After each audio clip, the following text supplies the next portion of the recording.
Hello everyone.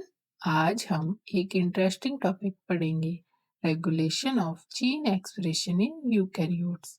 ये process बताता है कि कैसे एक सेल डिसाइड करता है कौन सा जीन ऑन होगा और कौन सा ऑफ।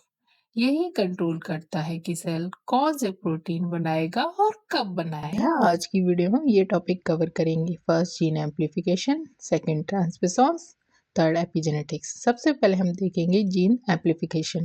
इसकी डेफिनेशन होती है process by which number of gene available for transcription is increase. मतलब कि जीन एम्प्लीफिकेशन में ट्रांसक्रिप्शन वाले जीन्स का नंबर बढ़ जाता है, इसी को हम जीन एम्प्लीफिकेशन कहते हैं।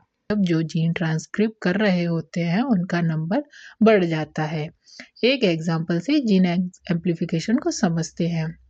एक पेशेंट है, वो एंटी कैंसर ड्रग ले रहा है जिसका नाम है मीनोट्रेक्सेट। ये मीनोट्रेक्सेट ड्रग क्या करता है, ये हमारी बॉडी में जो डाई हाइड्रोफोलेट एंजाइम है उसको इनहिबिट कर देता है। अगर ये ड्रग का लॉन्ग टर्म एडमिनिस्ट्रेशन हम करते रहते हैं उस पेशेंट में, तो पेशेंट के अंदर जो मलिग्नेंट सेल्स हैं ड्रग के प्रति रेजिस्टेंट डेवलप कर लेते हैं और उसका रिजल्ट होता है कि डाई हाइड्रोफोलेट रिडक्टेस को कोडिंग करने वाले जीन्स का एम्प्लीफिकेशन होने लगता है, क्योंकि उस पेशेंट की बॉडी को लगता है कि एंजाइम डाई हाइड्रोफोलेट की बॉडी में कमी है।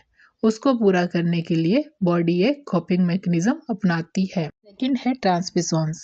ट्रांसक्रिप्शंस होते हैं mobile DNA sequence that move from one location to another. मतलब एक लोकेशन से दूसरे लोकेशन पे जो मूव करता है उसको ट्रांसक्रिप्शंस कहते हैं। इसको डिस्कवर्ड किया था साइंटिस्ट बारबरा मैकलिंटॉक ने, और जो एंजाइम इनको कैटलाइज करता है उसका नाम है ट्रांसपोसेस। ट्रांसपोसेंस की टू क्लासेस होती है। फर्स्ट क्लास होती है रेट्रोपोसोन्स, दूसरी क्लास होती है ट्रांसपोसोन्स। सबसे पहले हम देख लेते हैं retroposons. If DNA sequence move with the help of RNA intermediate then is called retroposon. मतलब कि इस क्लास में होता क्या है, जो डीएनए सीक्वेंस मूव होते हैं वो आरएनए इंटरमीडिएट की हेल्प से एक जगह से दूसरी जगह पे मूव होते हैं, तो इस क्लास को बोलते हैं retroposons. Okay. Class second transposons. इसमें जो होता है, इसमें जो डीएनए सीक्वेंस होते हैं वो एक लोकेशन से दूसरी लोकेशन पे इंडिपेंडेंटली मूव करते हैं, तो इसको बोलते हैं ट्रांसपोसोन्स। ट्रांसपोसोन्स का एग्जाम्पल है म्यूटेशन। म्यूटेशन में जैसे कि कहीं पे डीएनए सेगमेंट में डिलीशन होता है, कहीं पे ऐड होते हैं, तो इसी प्रोसेस से होते हैं ट्रांसपोसोन्स की। अब हम एपिजेनेटिक्स के बारे में पढ़ेंगे। इसकी डेफिनेशन देख लेते हैं। Reversible heritable chemical modification of DNA और chromatin without altering the nucleotide sequence. मतलब कि जो एपिजेनेटिक मॉडिफिकेशन होते हैं वो एक तो रिवर्सिबल होते हैं और हेरिटेबल होते हैं। मतलब कि पेरेंट से प्रोजनी में ट्रांसफर भी हो सकते हैं, और ये मॉडिफिकेशन न्यूक्लियोटाइड सीक्वेंस को अल्टर करे बिना होते हैं। Then epigenetics regulate gene expression by modulating chromatin structure via histone modification और modification of DNA via methylation. इस मॉडिफिकेशन में या तो हिस्टोन मॉडिफाई होता है या तो डीएनए का मिथिलेशन होता है। एपिजेनेटिक मॉडिफिकेशन टू टाइप के होते हैं। फर्स्ट होता है डीएनए मॉडिफिकेशन, सेकंड होता है हिस्टोन मॉडिफिकेशन। डीएनए मॉडिफिकेशन में हम सबसे पहले देखेंगे डीएनए मिथिलेशन। इस प्रोसेस में डीएनए का एक ऐसा रीजन होता है जिसे सीपीजी आइलैंड कहते हैं, वहाँ साइटोसिन रेजिड्यू में मिथाइल ग्रुप ऐड होता है।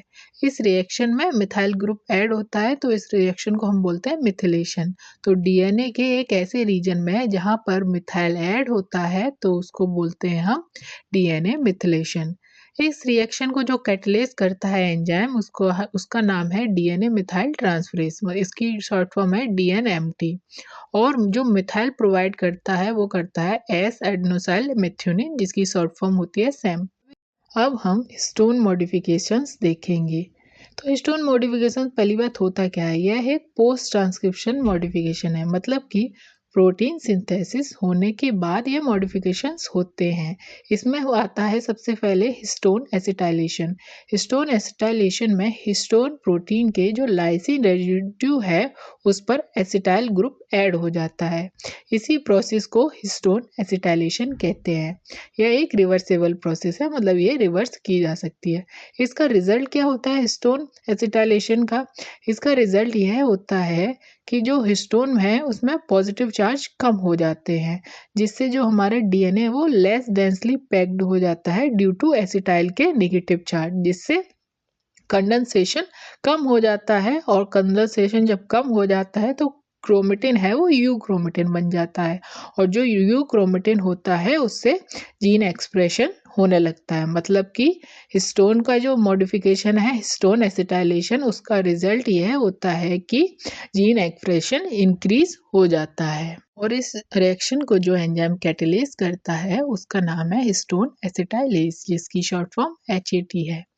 मॉडिफिकेशन से यूकैरियोटिक सेल्स में जीन एक्सप्रेशन को रेगुलेट किया जाता है, तो ये मॉडिफिकेशन होते हैं। Thanks for watching, please subscribe.